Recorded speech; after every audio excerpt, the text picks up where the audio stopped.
تو میں پڑھوں گا نہیں اور میں اس کو وزیر اعظم کو بھیج دوں گا پڑھے بغیر. تو جی تو اتنی ان سے گفتگو ہوئی اس حوالے سے، کیونکہ خطوط کا ہی تذکرہ تھا اور اس کے فوراً بعد ایک اور خط بھی آ گیا سامنے. تو یہ آرمی چیف سے مختصر سا انٹریکشن تھا، مگر جو بڑی بات پوچھنا ہم چاہ رہے تھے وہ انہوں نے اس کا جواب دے دیا. اب کوئی مستقبل کا وعدہ بھی ہوا کہ کوئی ملاقات تفصیل سے ہونی چاہیے؟ نہیں، اس پہ بالکل کوئی بات نہیں ہوئی شامی صاحب، کیونکہ ظاہر ہے کہ ایک بہت جسے کہنا چاہیے چلتے چلتے یہ ملاقات تھی، اور ہمارا یہ تھا کہ ہم پوچھ لیں، باڈی لینگویج پتہ چل جاتی ہے انوائرمنٹ سے، باقی چیزوں سے. تو ایک طرح سے کیا پھر آسما باڈی لینگویج کیا آتی ہے؟ نہیں ظاہر ہے ایک تو خوشی کا موقع تھا، ترک صدر آئے ہوئے ہیں تو موڈ اچھا ہی ہوتا ہے، لیکن جب آپ نے نام لیا، وہ نام جو کہ شاید بہت سے لوگ لیتے نہیں ہیں، اور خط کا ذکر کیا، تو موڈ کیا چینج ہوا؟ کوئی باڈی لینگویج کیسی دیکھی آپ نے؟ نہیں، واز ویری فرم، کافی فرم تھے اور بہت اسٹریٹ فارورڈ انہوں نے جواب دیا، بغیر کسی جسے کہنا چاہیے کیونکہ بہت ایسا نہیں تھا کہ کوئی، مطلب ایک اسٹریٹ فارورڈ قسم کا جواب تھا اور ایک فرم قسم کا ان کا لہجہ تھا، جس میں کسی قسم کی کوئی ایسی چیز نہیں تھی کہ ہم کہیں کہ وہ غصے میں تھے، ناراض تھے یا خوش تھے. وہ ایک اس طرح کا رد عمل تھا ان کا. لیکن یہ کہ انہوں نے جواب دیا. ہمارا یہ خیال تھا کہ ہم پوچھیں گے تو جواب نہیں آئے گا، لیکن انہوں نے اس کو ایوائڈ نہیں کیا، اس کویسچن کو. انہوں نے اس کو رسپونڈ کیا، پراپر رسپونڈ کیا، اور ساتھ میں یہ بھی کہا کہ چیزیں بہتری کی طرف جا رہی ہیں. اور دیکھیں یہ بھی کہا کہ اگر خط کوئی آئے گا تو میں اس کو وزیر اعظم کے پاس دے دوں گا. یعنی یہ انہوں نے خود اس کی آنرشپ یا اس کو ان لائک ماضی میں جو ہوتا تھا اس سے بالکل الگ تھا کہ آرمی چیف یہ کہہ رہے ہیں کہ میں خود اس پولیٹیکل اس کے اندر نہیں آؤں گا، بلکہ میں پرائم منسٹر کو کہوں گا کہ وہ اس کا جواب دیں یا وہ پڑھے، میں پڑھوں گا بھی نہیں. یعنی یہاں تک انہوں نے اس بات کو جو ہے وہ رسپونڈ کیا. اور پھر یہ کہنا کہ ظاہر ہے کہ یہ ایک جو خطوط لکھے جا رہے ہیں، ظاہر ہے کہ اس کی ایک میڈیا ریلیونس ہے، میڈیا کی حوالے سے انہوں نے جو آپٹکس کی بات کی کہ اس کے اندر اس کا آنا اور بار بار اس کو ڈسکس ہونا یا اس طرح، تو یہ ایک طرح سے وہ گیلریز کے لیے ان کے خیال میں جو ان کی گفتگو سے لگا، ہمیں یہ میں اخذ کر رہی ہوں کہ میڈیا کے ساتھ ان کی جو ہے وہ ایک ریلیونس بنتی ہے، جس کی وجہ سے وہ بار بار خط لکھتے ہیں. ادروائز اس کا کوئی اور جو ہے وہ سبب نہیں ہے، کوئی اور مقصود نہیں ہے اس کا، سوائے اس کے کہ میڈیا ریلیونس ہے یا میڈیا کے اندر وہ باتیں. ٹھیک ہے، بہت بہت شکریہ آسما، بہت بہت شکریہ آپ کا. جیسے جو سلوک انہوں نے کیا تھا نا سجاد علی شاہ صاحب کے، جو چیف جسٹس سجاد علی شاہ صاحب تھے، انہوں نے پیغام جو بھیجا تھا یا حکم جاری فرمایا تھا یا ریکویسٹ کی تھی آرمی چیف سے، جنرل جہانگیر کرامت تھے نا، کہ بھئی آپ سپریم کورٹ کا تحفظ کریں، فوجی دستے معمور کر دیں. تو انہوں نے یہ ان کی جو خواہش تھی یا فرمائش تھی وہ وزارت داخلہ کو بھیج دی جہانگیر کرامت صاحب. صحیح ہے کہ آپ اس پہ کوئی اقدام کر لیں. لیکن سر یہ خط ویسے یہ کہہ تو رہے ہیں کہ اگر ملا، لیکن یہ ملے گا تو نہیں، یہ تو ڈیجیٹل خطین ہے، تو ہاں مل چکا نا، چھپ چکا، اوپن لیٹر ہے نا. تو انہوں نے لفافے میں ڈال کے بھیجا نہیں ہے، چھپوا دیا ہے بس. تو بہرحال اس کا مطلب یہ جب آپ نے اوپن لیٹر لکھا ہے پھر تو جواب دینا جو ہے کوئی ضروری بھی نہیں ہے. تو جواب اگر جواب دے دیا انہوں نے، تو ادھر سے سر اب مزید خط، اوپن لیٹر کا اوپن جواب آ گیا، کھلا جواب، وزیر اعظم کے پاس جائیں بھیج دیں گے. اب وزیر اعظم اس کا نوٹس لے لے اگر مناسب سمجھے. لیکن سر کیا وہ لگتا ہے کہ اور مزید یعنی کہ چلیے بات ٹھیک ہے، آپ دیکھیے آہستہ آہستہ آپ کچھ آگے بات چلنی چاہیے، کوئی میڈیا سے بھی تبادلہ خیال ہونا چاہیے. کوئی ضروری نہیں ہے کہ آپ بہت زیادہ کھل کے بات کریں، جیسے باجوہ صاحب تھے، وہ تو ایک گھنٹے کی گفتگو ہوتی تھی اور ماشاءاللہ پوری رات. ایک تو ہم تراویح پڑھ کے بیٹھے، عشاء کی نماز پڑھ کے اور بیٹھے، اور صبح جناب سحری تک بات چیت ہوتی رہی، سوال جواب ہوتے رہے. تو بہرحال ضروری نہیں ہے، لیکن بھارت میڈیا جو ہے اس کے ذمہ داروں کو اعتماد میں لینا چاہیے نا، ضروری تو ہے. اس پہ غور کریں. آئی ایس پی آر کے ہمارے جو جنرل شریف صاحب ہیں وہ بھی غور کر لیں، ہمارے جنرل عاصم منیر صاحب ہیں وہ بھی غور کر لیں. چلیں دیکھتے ہیں ہمارے یہاں کے کمانڈر جو ہیں، کل آپ نے کہا ہے بریگیڈیئر آصف صاحب ہیں، جی ہاں، وہ بھی ہماری چٹھی پہنچا دیں وہاں. چلیں دیکھتے ہیں. آپ کی کل آپ نے سر بات کی تھی، ہم نے کہا دکھائیں ضرور کہ کیا ہوا. جو سر ایک میں بات کرنا چاہوں، رانا ثناء اللہ صاحب جو ہیں وہ، اب آپ اس کو چھوڑ دیجئے. اچھا اب آگے چلیے. طیب اردوان آج آئے ہیں. ہاں سر، میں چلیں ٹھیک ہے آگے چلتے ہیں. ہاں اب یہ انٹرنل پالیٹکس چھوڑ دیں, اچھا ہم ان کا استقبال کریں. سر کیا کریں. مثال استقبال ہوا ہے کل رات کو, یعنی جب آئے تو زرداری صاحب پریزیڈنٹ اور پرائم منسٹر صاحب وہاں پر جو وہ موجود تھے. آج کل دیکھیں, آج کل ایسا پروٹوکول ہو گیا ہے کہ پریزیڈنٹ اور پرائم منسٹر وہ جا کر ایئرپورٹ پہ استقبال نہیں کرتے. ایک وزیر صاحب چلے جاتے ہیں, استقبال کرتے ہیں, بعد پھر ریسیپشن جو ہوتا ہے وہ ایوان صدر میں ہوتا ہے یا پھر ایوان وزیر اعظم میں ہوتا ہے, وہاں گارڈ آف آنر بھی پیش کر دیا جاتا ہے. ایک زمانے میں رواج تھا, جب ہمارے لیاقت علی خان گئے, وہ وزیر اعظم تھے, لیکن جو صدر تھے ہمارے امریکہ کے, ٹرومین, انہوں نے ایئرپورٹ پہ پہنچ کے استقبال کیا, اور بلکہ اپنا طیارہ بھیجا تھا لندن, ان کو پریزیڈنٹ کے طیارے میں لندن سے لے کے گیا طیارہ. تو اس طرح کے جب پریزیڈنٹ ایوب خان گئے وہاں تو پھر پریزیڈنٹ کینیڈی تھے, انہوں نے خود استقبال کیا اور پورا ایک دھوم دھام سے. مگر اب یہ ہوا ہے, اب مصروفیات بھی بڑھ گئی ہیں, تو اب یہ ہے کہ افسر ایک مہمانداری کا یا کوئی وزیر یا کوئی سیکرٹری مہمانوں کا استقبال کرتا ہے, اور بعد میں جب وہ پہنچتے ہیں ایوان وزیر اعظم یا ایوان صدر, تو پھر ساری رسومات پوری ہوتی ہیں, گارڈ آف آنر بھی پیش کیا جاتا ہے. تو یہاں تو یہ دیکھیں کیونکہ ہمارے ان کے غیر معمولی تعلقات ہیں نا.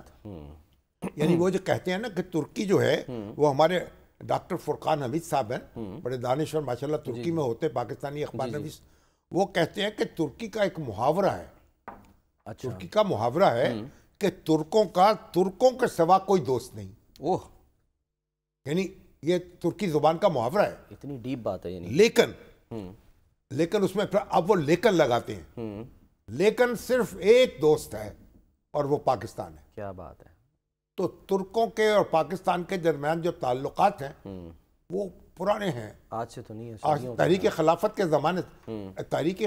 کے زمانے سے جو مسلمان ہیں سب کانٹیننٹ کے, اور وہ ترکی کے ساتھ جڑے ہوئے ہیں, اور سلطنت عثمانیہ جو تھی اس کے ساتھ بھی جڑے ہوئے تھے. آپ کو تو یاد ہوگا کہ سلطان محمود غزنوی جو ہیں, جن کو پہلا لقب دیا سلطان کا, خطاب دیا خلافت خلیفہ عثمانی خلیفہ, وہ بھی ترک تھے. اچھا. ہاں, وہ ترکی نسل تھے. اچھا. اور اس کے بعد جو آئے ہیں پھر غوری بھی, اور یہ دیکھیں جو آپ کے ایبک آئے ہیں, قطب الدین ایبک پہلے مسلمان حکمران تھے, وہ بھی ترک تھے. تو ترکی کا ابھی وہ ایسا تعلق ہے پاکستان کے ساتھ اور سب کانٹیننٹ کے مسلمانوں کے ساتھ, اور سب کانٹیننٹ کے مسلمانوں کی جو وراثت ہے اب ظاہر ہے پاکستان کے پاس ہے. تو پاکستان جو ہے, اس لیے وہ پاکستان جو ہے عزیز ترین دوست ہے ترکوں کا, اور ترکی عزیز ترین دوست ہے پاکستان. دوسرا گھر کہتے ہیں, وہ کہتے ہیں ہمارا دوسرا گھر. اب آپ وہاں جائیں تو آپ ہر معاملے میں, کشمیر کے معاملے میں ترکی ڈٹ کے پاکستان کے ساتھ کھڑا رہا, اور قبرص کے معاملے میں پاکستان ترکی کے ساتھ کھڑا رہا. اور ایک زمانے میں تو ایک معاہدہ بغداد ہوتا تھا, اس کا ترکی بھی ممبر تھا, ایران بھی ممبر تھا, عراق بھی ممبر تھا. اچھا. پھر عراق میں انقلاب آ گیا, بادشاہت ختم ہو گئی. اس کے شاہ فیصل تھے آخری بادشاہ, وہ ایک فوجی بغاوت نے ان کو قتل کر دیا, اور پھر قبضہ ہو گیا. اس کے بعد وہاں ایک حکومت قائم ہو گئی, تو وہ پھر معاہدہ بغداد ٹوٹا.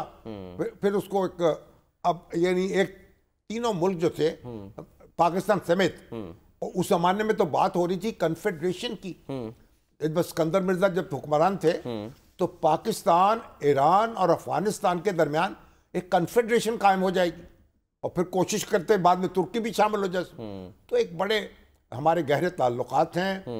اور اس وقت ترکی جو ہے اب طیب اردوان جو ہے, اور خصوصی تعلقات طیب اردوان کی بہت تعلق ہے نواز شریف صاحب کے ساتھ بھی اور شہباز شریف صاحب کے ساتھ.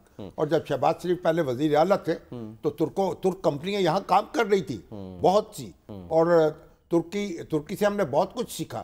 یہ جو آپ کی جو میٹرو چلی ہے بس, یہ بھی ترکی سے ہم نے اس کو سیکھا. پھر یہ جو یہاں ایک ویسٹ مینجمنٹ کمپنی قائم ہوئی, وہ بھی ترکوں کے تعاون سے قائم ہوئی.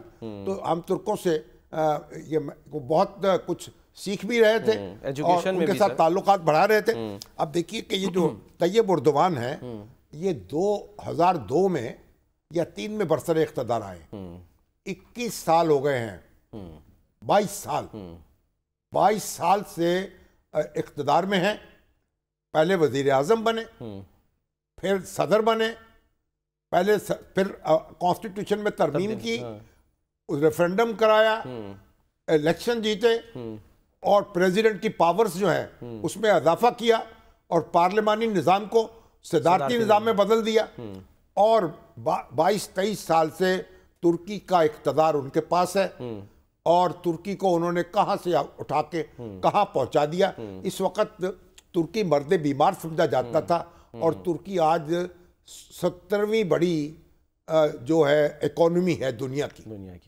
اور اب آپ دیکھیے کہ اس وقت ترکی جو ہے $300 فی کا آمدنی تھی جب اردوغان نے اقتدار سنبھالا ہے، اور آج یہ $11,000 فی کس ہے۔ $11,000، کہاں $300، کہاں $11,000۔ تو خوشحالی جو ہے وہ ترکی کی معیشت بڑی ہے۔ پھر دفاعی صنعتوں میں بڑی ترقی کی ہے، اور ترکی کی برآمدات ہیں، اور المونیم اور سٹیل جو ہے وہ تو ترکی جو ہے اس کی مصنوعات تو امریکہ کو بھی برآمد کرتا ہے۔ الیکٹرک وہیکل جو ہے وہ بنا رہا ہے، ملیشیا کے وہیکلز بنا رہا ہے، کو تحفہ دیا ہے، F-16 وہاں اسمبل ہوتے ہیں۔ تو ترکی جو ہے نیٹو کا بھی حصہ ہے، اور ترکی نے یورپ اور امریکہ اور روس کے درمیان تعلقات کا توازن بھی برقرار رکھا ہے۔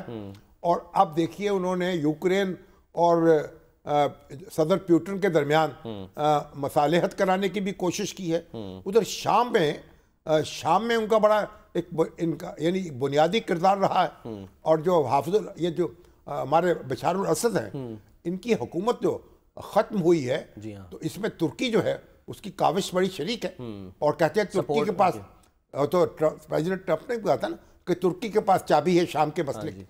تو ترکی جو ہے اس وقت طیب اردوان عالم اسلام کے انتہائی قد آور رہنما ہیں، اور پورا عالم اسلام جن رہنماؤں کی طرف دیکھتا ہے ان میں طیب اردوان جو ہے وہ صفحے اول میں ہے۔ سر، عوام کی حمایت اگر ہو تو ہم نے دیکھا کہ بیچ میں ایک بغاوت کی بھی کوشش ہوئی تھی، لیکن یہ ہوئی ہے 2016 میں۔ ہاں جی، جب یہ اقتدار میں آئے، پہلے تو نجم الدین اربکان کے ساتھ تھی۔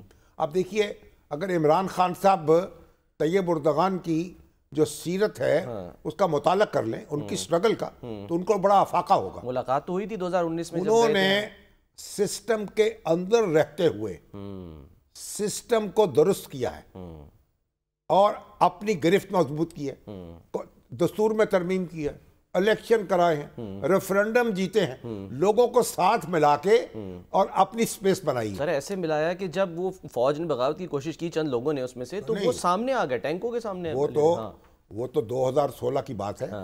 ان کے پارٹنر تھے کولیشن فتح اللہ گولن، جو حال ہی میں انتقال ہوا، بہت بڑے اسکالر تھے، اور بڑی موومنٹ تھی ان کی، الخدمت موومنٹ، اور ایجوکیشن سسٹم، اور بڑی ایک ایجوکیشن میں ان کی خدمات ہیں، اور نظریاتی طور پر ترکی کا قبلہ درست کرنے میں، تو ان کے ساتھ ایک کولیشن تھی۔ پھر وہ جھگڑا ہوا تو فتح اللہ گولن کے جو زیر اثر جو تھے وہ فوجی بغاوت ہو گئی۔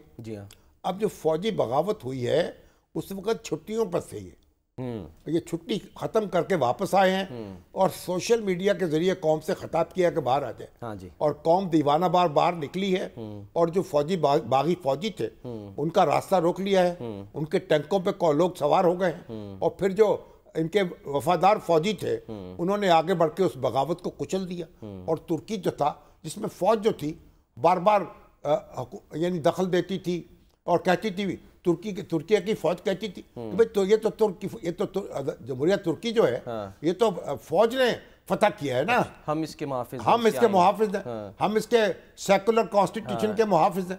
تو مگر انہوں نے کمال محنت کے ساتھ، تدبر کے ساتھ، حکمت کے ساتھ، اور ایک زمانہ کیا تھا، ایک زمانہ وہ تھا جب طیب اردوان جو ہیں، عورتیں جو ہیں، بچیاں، وہ سکارف لے کے آپ جا نہیں سکتی تھی اپنی یونیورسٹیوں میں، سرکاری دفتروں میں۔ آج ان کی اہلیہ آئی ہیں نا، سکارف پہنا ہوا، سر ڈھکا ہوا۔ تو طیب اردوان نے کی دونوں بیٹیاں امریکہ میں پڑھی تاکہ ان کے سکارف لے سکیں، وہ سر ڈھانک کے پڑھ سکیں۔ ترکی کے اندر ان کو یہ اجازت نہیں تھی۔ پھر انہوں نے کوشش کی دستور بدلا، قانون بدلا، اور آج ترکی جو ہے اس میں حجاب جو ہے لینے کی اجازت ہے. اور یہ پہلے میئر منتخب ہوئے تھے. طیب اردوان جو ہیں وہ میئر منتخب ہوئے اور اس کے استنبول کے، اور وہاں جو انہوں نے پھر اپنا کارگزاری دکھائی ہے اس سے پھر ان کا ڈنکا بجا ہے. صحیح. اور پھر اس میں آپ دیکھ لیں انہوں نے ایک اپنے کا مسجدیں ہمارے مورچے ہیں اور جو محراب ہیں وہ ہمارے جناب ہماری ڈھالیں ہیں اور وہ ہمارے ہتھیار ہیں، وہ ایک نظم پڑی تھی. تو اس پہ جناب ان کے اوپر پابندی لگی، قید ہو گئے اور ان کو قید کر لیے گئے کہ انہوں نے جو سیکولر آئین ہے اس کی خلاف ورزی کی ہے. مگر صبر و تحمل کے ساتھ پھر الیکشن لڑا اور وہ پارٹی ان کی جیت کے آئی، اور اس کے بعد پھر جب پارٹی جیت گئی ایک دوسرے ان کے رفیق جو تھے وہ وزیر اعظم بنے، اس کے بعد پھر ان کی رہائی ہوئی اور پھر انہوں نے وزارت عظمیٰ کا منصب سنبھالا. تو طیب اردوان جو ہیں اب یہ نہیں ہے کہ بھئی ایک تھوڑا سا معاملہ ہوا تو سڑکوں پہ نکلو، حملے کر دو، فوجی تنظیمات کو برباد کر دو اور اپنا لوگوں کو کہو آؤ جی اسلام آباد پہ بس ہم نے دھاوا بولنا ہے. خان صاحب نے کوشش تو کی تھی، وہ جب 2019 میں گئے تھے وہاں ملے بھی کہ ہم مل کے ایک چینل بنائیں گے، ملیشیا بھی شامل ہوگا. ارطغرل غازی کا بڑا بات ہے نا جی. اصل بات یہ ہے کہ آپ جو سٹرگل ہے نا وہ سسٹم کے اندر ہونی چاہیے، یہ پوائنٹ ہے. اور یہ ہے اور لوگوں کو ساتھ ملا کے کریں پرامن طریقے سے اور قانونی ذرائع استعمال کریں. اور طیب اردوان نے نقشہ بدل دیا ہے، نظریاتی سمت درست کر دی ہے ترکی کی، اور اس وقت وہ بہت ایک قدآور شخصیت ہیں. اور پورا عالم اسلام جو ہے وہ 10واں دورہ ہے ان کا یہ پاکستان کا. جی ہاں 10واں دورہ، اور 4 بار وہ پاکستان کی جو پارلیمنٹ ہے اس سے خطاب کر چکے ہیں. اور ہم نے ان کے دیدہ و دل جو ہے فرش راہ کیے ہیں. پوری پاکستانی قوم جو ہے اب جو اجلاس ہو رہا ہے ترکی اور پاکستان کی جو اسٹریٹجک کوآپریشن کونسل ہے اس کا اجلاس ہو رہا ہے، 7واں اجلاس ہے. اس میں کئی ایم او یو سائن ہوں گے. اب یہ نیوی کے 24 ایم او یوز کہہ رہے ہیں سر، اس پہ معاہدوں پہ سائن ہو گئے ہیں. اب بحری جہاز ہم نے تعمیر کیے یعنی بنائے ہیں ترکی کے ساتھ مل کے. اور اب کیا کیا کوآپریشن کرنی ہے تاکہ معاشی تعاون جو ہے اور اقتصادی تعاون جو ہے اور وہ تجارتی تعاون جو ہے وہ بھی ہونا چاہیے، اب ملکوں میں بڑھنا چاہیے تاکہ ہم آگے مل کے اکٹھے مل کے آگے بڑھ سکیں. اور ترکی کی طرح اب پاکستان میں تو ہم نے 2 سال کی حکومت کو 3 سال کی حکومت کوئی 4 سال کی حکومت، اب یہ 22 سال جو ہیں 22 سال کا تسلسل ہے جس نے کہاں سے کہاں پہنچا دیا ہے، اور عوام کی سپورٹ کے ساتھ. سر سب سے بڑا یہ ایک بات ہے نا کہ عوام کی سپورٹ کے ساتھ، یعنی یہ سمجھنا کہ آپ نے سسٹم کے اندر رہنا ہے، یہ نہیں کہ آپ کوئی احتجاجی سیاست جو ہے وہ صرف کرتے رہے. دستور کو بدل دیا، فوج کے اختیارات چھین لیے، اس کو بالکل جناب کاروائی کی، جو باغی لوگ تھے ان کو سزائیں دیں، جیلوں میں ڈالا اور انصاف کیا نا ان کے ساتھ. اور لیکن قوم جو تھی جڑی ہوئی ہے اور آج ترکی سربلند ہے اور پاکستان میں وہ تشریف لائے ہیں. اور کیا کہتے ہیں وہ انہوں نے کہا کہ یہ بے جان چیزوں کی پھیکی نمائش، یہ غنچے یہ کلیاں یہ تارے ہٹا دو، اور جہاں سے گزرنا ہے اس مہجبی کو وہاں میرے سینے کی دھڑکن بچھا دو. تو ہمارے سینے کی دھڑکن جو ہے وہ بچھی ہوئی ہے طیب اردوان کے راستے میں. ہمارے رہنماؤں کے جو ہمارے جو قائدین ہیں ان کے نام بھی ان کے دل میں سر موجود ہیں، جو آج ذکر کیا قائد اعظم کا ذکر کیا. قائد اعظم اقبال کا، اقبال کے اشعار ان کو ازبر ہیں. جی قائد اعظم کی پوری اسٹرگل ان کے سامنے ہے، اور وہاں قائد اعظم کے نام پر اقبال کے نام پر یادگاریں ہیں، اور یہاں کمال اتاتورک کے نام پر قائد اعظم جو تھے اتاتورک کے بڑے مداح تھے. اور اتاتورک نے جس وقت یہ ترکی کو بچایا ہے اور شکست دی ہے اپنی دشمن طاقتوں کو، تو اس کو بڑا ایک مصطفیٰ کمال پاشا جو ہے تو، اور یہاں کیا اس کی نظمیں گائی جاتی تھیں، ان کے ترانے گائے جاتے، روندے سمرنا دے بال میں مصطفیٰ کمال تیری دور بنائیں. میں نے اپنی والدہ سے سنا ہے، یہ ان کی لوریاں تھیں اور گانے تھے. تو مصطفیٰ کمال پاشا جو تھے انہوں نے اتاترک انہوں نے بڑی اپنے قوم کو محفوظ کیا، اس کا مستقبل اس کو بچایا اس کو تسلط سے، اور آزاد ایک حیثیت اس کی برقرار رکھی. اور پھر اس کے بعد خلافت بھی ختم کر دی، لیکن وہ پھر معاملات ان کے نظریات اپنے تھے. اب ترکی اس دور سے آگے نکل آیا ہے اور ترکی ایک پوری اپنی پوری شان کے ساتھ عالم اسلام کے ساتھ جڑا ہے اور آگے بڑھ رہا ہے. ٹھیک ہے، چلیں سر ہم بھی آگے بڑھتے ہیں اور ایک بریک لے لیتے ہیں. بریک کے بعد ہم واپس آتے ہیں.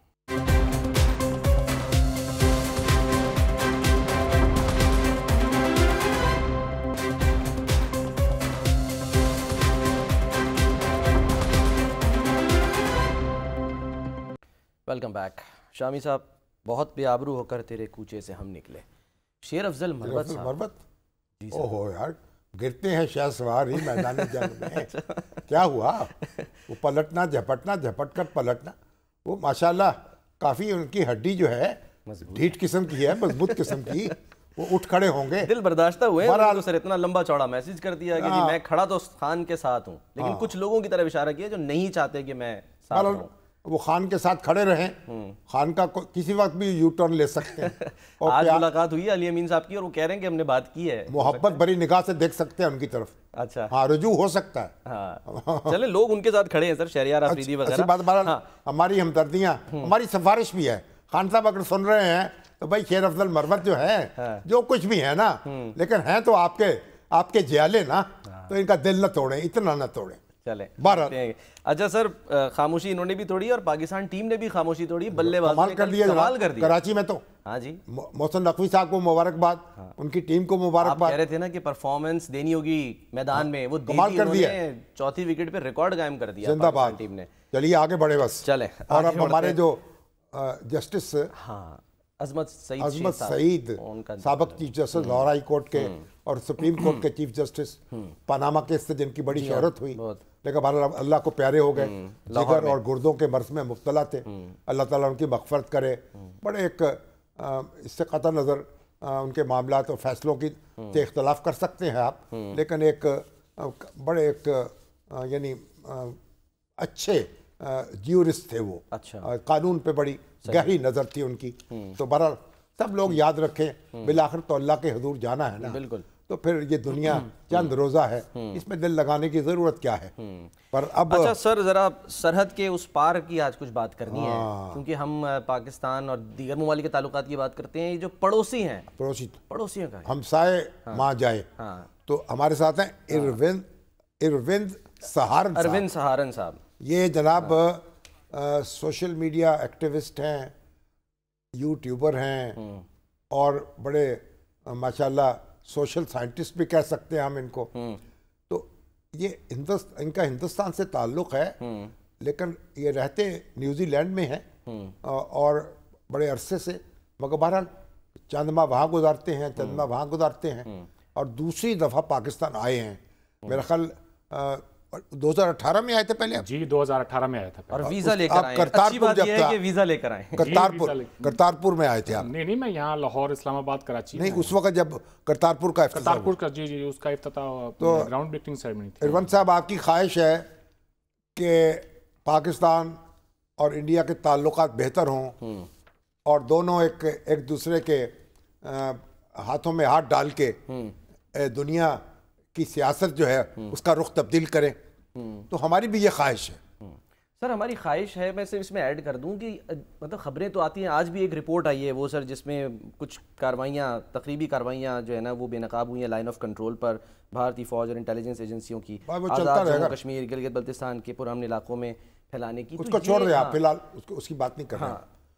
اس وقت تو اروند صاحب سے پوچھیں گے، آپ کیسے دیکھتے ہیں یہ تعلقات کو، ہم انہیں کیسے بہتر بنا سکتے ہیں، اور آپ جیسے کتنے لوگ ہیں جو انڈیا میں موجود ہیں؟ جی میں سب سے پہلے تو آپ دونوں کا شکریہ ادا کرنا چاہتا ہوں کہ آپ نے اپنے اسٹوڈیو میں دعوت دی. میرے جیسے لوگ ہندوستان میں کروڑوں میں ہیں صاحب. اچھا. اگر میں یہی بات میں پاکستان کے بارے میں بھی کہہ سکتا ہوں. تقریباً 10 دن ہو چلے ہیں مجھے یہاں آئے ہوئے.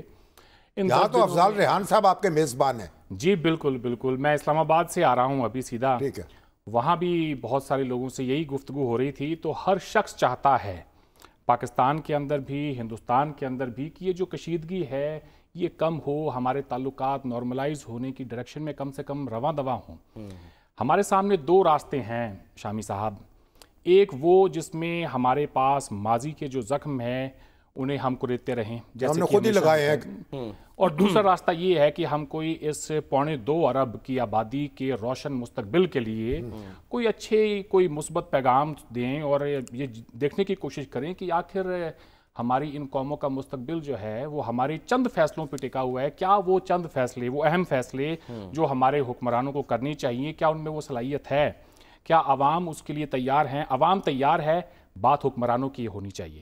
ہم ایک دوسرے سے جڑے ہوئے ہیں، ہمارا جغرافیہ جڑا ہوا ہے، ہماری تاریخ جڑی ہوئی ہے، ہم نے یعنی سینکڑوں سال کٹھے رہ کے گزارے ہیں.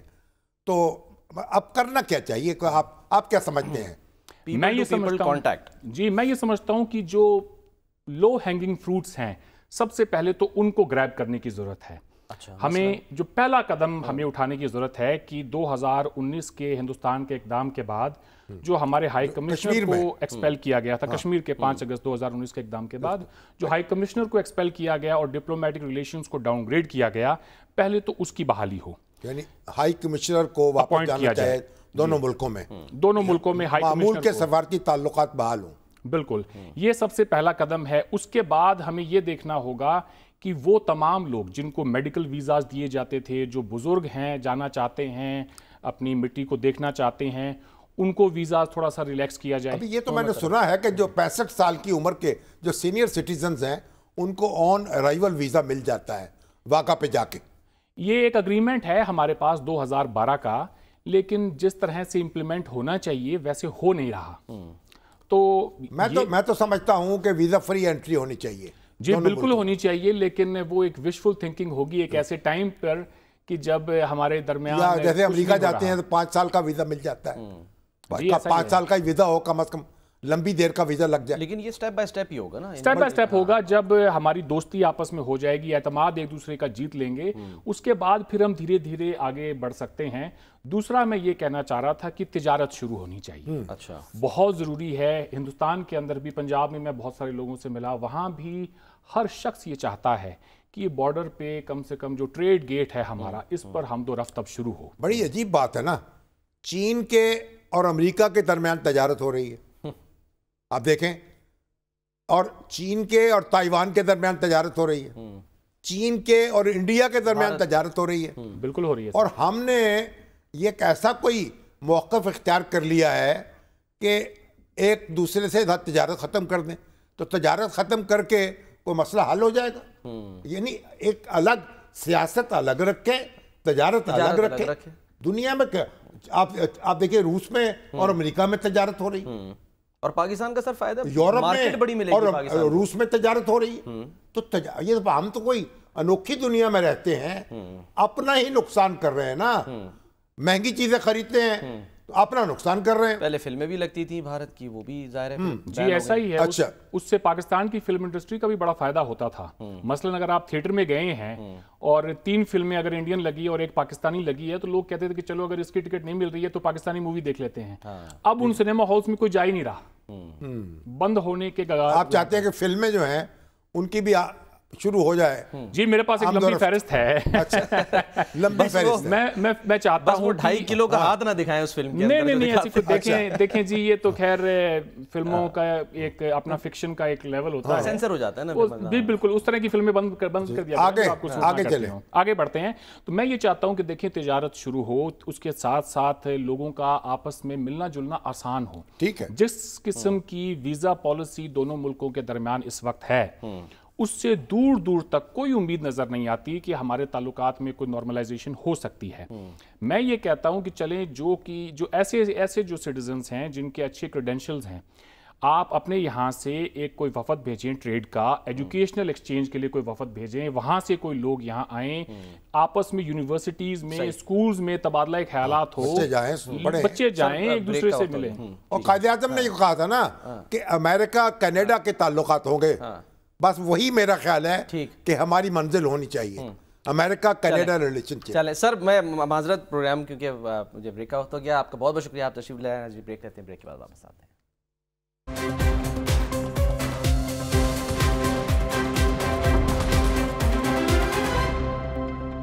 پروگرام کا وقت ختم ہوتا ہے. ناظرین اپنا خیال رکھیے. اللہ حافظ.